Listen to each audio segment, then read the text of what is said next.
Salut les filles. Alors il y avait je sais plus qui voulait voir comment poser du fond de teint à l'éponge. Du coup je me suis dit que j'allais vous montrer. Donc là j'ai pas de fond de teint forcément. J'ai rien du tout. Donc pour poser du fond de teint à l'éponge, c'est pour les fonds de teint compacts. Pour les fonds de teint fluides, moi je préfère le pinceau. D'autant que quand même le problème de l'éponge c'est que ça en bouffe pas mal. Ça bouffe du produit, ça absorbe du produit. Et moi j'ai essayé de mouiller l'éponge pour qu'elle absorbe moins de produit, juste vous retrouvez avec de l'eau sur la figure, enfin même si on la presse bien, ça dilue le fond de teint. Et moi j'aime pas quoi. Je veux pas que mon fond de teint soit dilué, moi j'aime que mon fond de teint soit couvrant. Et donc pour le faire avec du fond de teint compact, je vais prendre le Dior. Et je vais prendre cette petite éponge Sephora que je trouve assez bien foutue pour ça. Elle a l'air dégueulasse. Elle sort de la machine à 90 degrés. Donc c'est bien ce que je vous dis. Le problème des éponges, c'est que les pigments restent dedans. Autant un pinceau, vous arrivez à le laver, une éponge, il y aura toujours des pigments qui vont rester dedans. Donc si vous êtes maquilleuse pro, prenez des éponges jetables. Parce que si vous approchez ça d'un client, il va tomber dans les pommes. Enfin moi c'est ce que je ferais si on approchait ça de mon visage. Donc voilà, j'ai mon truc. Je mets l'éponge dedans, tout simplement. Moi j'y vais assez franco parce que j'aime bien en avoir pas mal, puis je l'étale. Donc je le fais parce que je ne sais plus qui a demandé, mais alors l'intérêt c'est qu'il est un peu pointu, donc on peut aller dans les coins, machin, tout ça. Mais c'est tout con à faire. Je le fais parce que je me suis dit, bon, si ça peut aider, tant mieux, mais c'est vraiment tout con à faire. Et ça va être une vidéo qui va durer 1000 ans parce que j'avais l'intention de faire un maquillage des yeux assez travaillé, assez costaud. C'est marrant, je viens de regarder la dernière vidéo. N'oubliez pas le dessous du nez. Je viens de regarder la dernière vidéo de Marina et en fait ça va donner exactement le même résultat, si ce n'est qu'elle l'a fait parce qu'elle avait envie de faire un maquillage au tonal. Moi j'ai envie de faire un maquillage qui agrandisse les yeux au maximum. Mais en réalité, techniquement, ça donne un peu la même chose. Donc on en met bien partout. Vous étirez pour poser. Si vous voulez en mettre plus à un endroit, vous pouvez tapoter. Mais pour moi ça suffira pas, je vais plutôt passer au correcteur après. Et voilà, c'est tout con. Il n'y a pas de technique spéciale à avoir pour poser le fond de teint à l'éponge, quoi. Faut juste l'étaler. Moi, il faut que je fasse très attention à ne pas en mettre dans mes cheveux parce que sinon ça me fait les cheveux roses. Et alors c'est vraiment très très moche, c'est encore plus moche que les cheveux jaunes. Vous en mettez sur les oreilles, if necessary. Et vous descendez un peu dans le cou, if necessary aussi, parce que moi là, ce fond de teint là commence à être un tout petit peu foncé. Enfin, par rapport à mon décolleté, ça va. Mais comme toujours, mon cou est plus clair que le reste. Donc,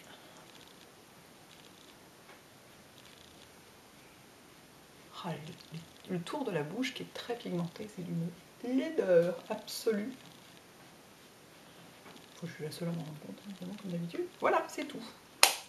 Et l'éponge, je m'en sers genre 2-3 jours et après ça, je la passe à la machine. Voilà, tenez, je vais vous montrer comment je fais les corrections. J'ai pas mon super pinceau Laura Mercier, il est en train de sécher, je l'ai lavé. Ah, regardez mon vernis. J'ai encore un petit peu un vernis de cagole. Enfin, c'est une cagole discrète, celui-là. C'est le Wichita de Mavala. Voilà. C'est la même version que l'autre, un petit peu de vanille, mais en rose. Je vais faire les corrections au full cover parce que je trouve ça plus efficace. Vraiment, j'adore faire ça. Aussi bien pour les yeux que pour les taches. Si vous voyez mes taches là, regardez. Vous voyez mes taches. Je vous dis que j'ai des taches. Croyez-moi quand je vous dis que j'ai des taches. Et donc, je vais les faire avec un 6N Makeup Forever qui va bien faire la blague. Attention, tout se casse la gueule.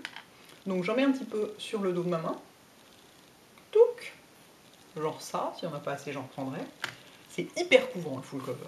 C'est-à-dire que la matière est très fine, mais il y a énormément de pigments dedans. Donc on n'a pas besoin d'en prendre 3 tonnes. Donc j'en prends sur le pinceau. Et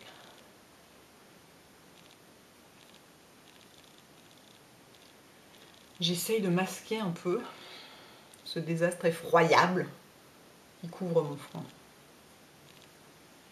Ça va partir pendant l'hiver, je sais bien. Mais en attendant, ça revient tout le temps. De toute façon, il n'y a rien à faire contre le mélasma. Rien du tout, je vous le dis. Tout ce qu'on essaiera de vous vendre, c'est du pipeau. Le seul truc qui marche, c'est d'arrêter totalement de se mettre au soleil. Parce que le truc est dans la peau. Les cellules, les mélanocytes sont déjantés. Donc une fois qu'ils le sont, et ben, on ne peut plus les dédéjanter. Et donc dès qu'ils reverront du soleil, et ben, ils redéjanteront à nouveau. Donc il n'y a rien à faire contre. Essayez pas, vous fatiguez pas quoi. Juste vous mettez pas au soleil. Vous mettez, même avec de l'indice 50, ça pigmente. Hein. Donc voilà, moi je me suis fait une raison. Il y a des choses plus graves sur Terre. Je pourrais avoir un cancer par exemple, hein, de la peau notamment. Donc ça se couvre très facilement. Donc voilà. Je vais faire le dessous des yeux aussi avec ça. Alors ça, j'adore parce que ça laisse pas de matière. Je fais bien. Ah, c'est bien, ça vous fait une vidéo de teint en même temps. Peut-être que je pourrais la couper en deux, tiens. Je ferai une vidéo de teint, comme ça ce serait pas trop long. Et puis après ça, je ferai une vidéo sur le coup d'agrandir les yeux. Puis je les passerai les deux à la suite, mais comme ça vous serez pas obligé de vous cogner 30 minutes. Ah, je me suis mis le pinceau dans l'œil. Idiote. Vous serez pas obligé de vous cogner 30 minutes à la suite de blabla, quoi. Toc. Et alors ça, vraiment sous les yeux, mais c'est dément, quoi. C'est-à-dire qu'il n'y a pas de matière, du tout. Bon, déjà, de toute façon, quand vous posez l'un... Pourquoi ça traverse ce truc-là, là? Qu'est-ce qui se passe? Allô? Déjà, quand vous posez l'anti-cerne au pinceau, il n'y a pas de matière. Enfin, il y en a beaucoup moins que quand vous le posez à la main. Mais alors celui-là, comme en plus il est très fin, c'est complètement génial, parce que ça couvre sans se voir. Enfin, sans se voir en matière, quoi. Am I clear? C'est pas sûr. Hein. Ah ouais, tiens, on va faire juste une vidéo de teint, ça va être très très bien. Comme ça me permettra de vous parler d'un produit que je déteste, ce que je fais rarement. Ça va être amusant. Donc voilà. Et quand je fais bien le teint, je fais pas mal de corrections en fait. Qu'est-ce que c'est que ce truc? Il y a des poils qui traînent au milieu. Je vais bientôt pouvoir passer, je pense. Là, c'est le numéro 6. Je vais bientôt pouvoir passer au numéro 5. Le numéro 6 commence à être un tout petit peu foncé pour couvrir mes cernes. On peut en mettre un peu plus si on est comme moi difforme de l'œil gauche, avec beaucoup plus de cernes à gauche qu'à droite. En tapotant un peu, en étirant là où c'est nécessaire, en faisant des petites corrections, vous voyez s'il y a des petites rougeurs, des petits machins. Je suppose que vous voyez rien à la caméra parce qu'il y a trop de lumière. Pourtant il fait un temps dégueulasse, il ne devrait pas y avoir trop de lumière. Ah, Seigneur. Bref. Et moi j'aime bien en mettre un peu autour de la bouche, là. Parce que quand on vieillit, c'est une zone qui devient foncée. Et ça vieillit encore plus d'être foncé à cet endroit-là. Et avoir le tour de la bouche clair, ça rajeunit. Notamment là. Ce que je fais parfois avec le crayon à lèvres de MAC qui est très clair, on peut le faire aussi avec de l'anti-cerne. Et moi j'aime bien voilà, avoir bien le bas de la bouche bien net. On peut le faire aussi ici, hein, autour du nez ou ce genre de truc. Moi autour du nez je fais rien parce que comme je me bouge en permanence à cause de mes allergies, ça sert à rien. De toute façon au bout de 30 secondes j'ai plus rien autour du nez. Donc là côté teint, écoutez c'est pas mal. C'est pas parfait mais c'est pas mal. Côté crème hein, j'entends. Après ça on va mettre des poudres. Le bouchon. Là. Voilà. Les pinceaux anti-cerne c'est pareil. Je m'en sers 3-4 jours et après ça je les lave. There. On va essuyer ça. Ensuite, je vais poudrer le tour des yeux. Toujours avec ma poudre vanille de Bobbi Brown. Avec un petit pinceau comme ça, par X. Parce que le full cover, ça a beau être un produit sec. Enfin sec. Pas gras, quoi. Et ça a beau être un produit surtout très longue tenue. Ça brille très légèrement. Et le dessous des yeux, si ça brille, et ben ça a l'air plus poché, plus machin, plus ceci. Voilà.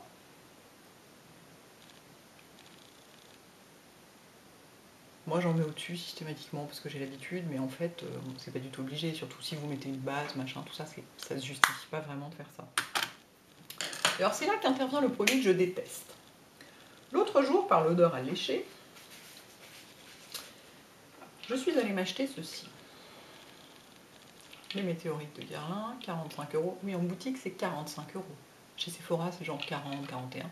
Boutique c'est 45. Moi comme une débile évidemment, je me suis dit ah je vais aller à rue de Sèvres, ce sera vachement plus sympa et tout. 45. Alors déjà la fille m'a vendu le mauvais truc, hein, parce qu'il y en a 3. Il y en a une rose, une beige et une dorée. Elle m'a vendu la rose. Donc, je suis allée la changer, Dieu merci, je lui dis je vous jure, j'ai pas touché, effectivement je l'avais pas touché, on va changer la moi par piqué, 45 € et tout alors son seul point positif c'est l'odeur, effectivement ça sent la violette, c'est délicieux. Donc le principe c'est que vous vous mettez un pinceau là-dedans, je vais pas le faire sur moi parce que j'ai pas du tout envie d'en mettre sur moi. Vous passez votre pinceau là-dedans et toutes les petites couleurs se mélangent, vous avez du violet, du rose, des petits machins dorés et tout ça vous fait un teint sublime, lumineux, perfectionné, qui enlève toutes les imperfections qui floutent et surtout lumineux. Et moi c'est ça qui m'intéressait, c'était le côté lumineux, je voulais une poudre lumineuse. Et ben c'est complètement nul, c'est complètement nul, j'exagère un peu mais disons par rapport au prix payé, c'est complètement nul. C'est-à-dire que moi quand j'en mets j'ai l'air plus vieille qu'avec la Razor Sharp que je vais mettre tout de suite. Un pinceau à poudre s'il vous plaît, un pinceau à poudre. J'ai l'air plus vieille qu'avec la Razor Sharp. Je sais pas pourquoi, elle est mal foutue, quoi. Les particules sont pas bien foutues. Et alors surtout ils vous disent c'est génial parce que... là c'est la Razor Sharp que je mets. C'est génial parce que c'est... il y a des toutes petites... enfin il y a des nacres très légères, ça ne se verra pas, ça va juste vous illuminer le teint, flouter d'un halo délicieux, gna gna et tout. Pas du tout, on voit les paillettes. Donc quelque part ça marque les traits, je trouve. On voit les paillettes, enfin, c'est complètement raté. Puis, alors, putain, 45 € quoi. Mais c'est l'arnaque du siècle pour moi ce truc. Je suis furieuse. Je sais pas du tout ce que je vais en foutre en plus. L'offrir à quelqu'un qui s'imagine que Guerlain c'est bien, probablement. Ah, enfin. Comme quoi, moi aussi ça m'arrive de me laisser prendre aux sirènes débiles de... des trucs qui vous font croire que leur produit est absolument extraordinaire, merveilleux, tout ça. Mais non, vraiment, ça vaut pas le coup. Donc voilà, là mon teint est fait, ça va beaucoup mieux. J'aurais dû faire un avant-après, tiens, là pour le coup. Pour le teint, ça vaut vraiment la peine. En général, ça fait un peu peur, mais ça vaut vraiment la peine. Qu'est-ce que je vais mettre sur les joues? Qu'est-ce que je vais mettre sur les joues? Bon, je vais mettre un petit... Attendez, je coupe 3 secondes. Oh, 12 minutes, my god. Je coupe 3 secondes pour aller chercher du blush. J'ai trouvé. Je vais mettre le pétale de Becca au 109. Ah, ça me gratte. Donc je fais genre touk-touk. Puis voilà. Ouh, il y en a beaucoup. Un seul touk aurait suffi en fait. Alors avec ce pinceau, avec le 109, c'est dément pour poser du blush crème.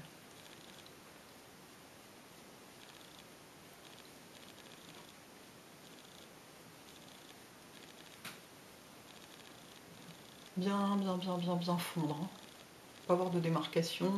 Si on voit des barres et des trucs comme ça, ça fait pas très naturel. Et l'idée c'est quand même d'avoir l'air d'avoir bonne mine naturellement. Voilà le petit rappel, teint, correction divers, fond de teint à l'éponge, tout ça. Je sais pas du tout comment je vais appeler cette vidéo. Mais voilà, j'espère que ça servira à celles qui en avaient besoin. À bientôt les filles.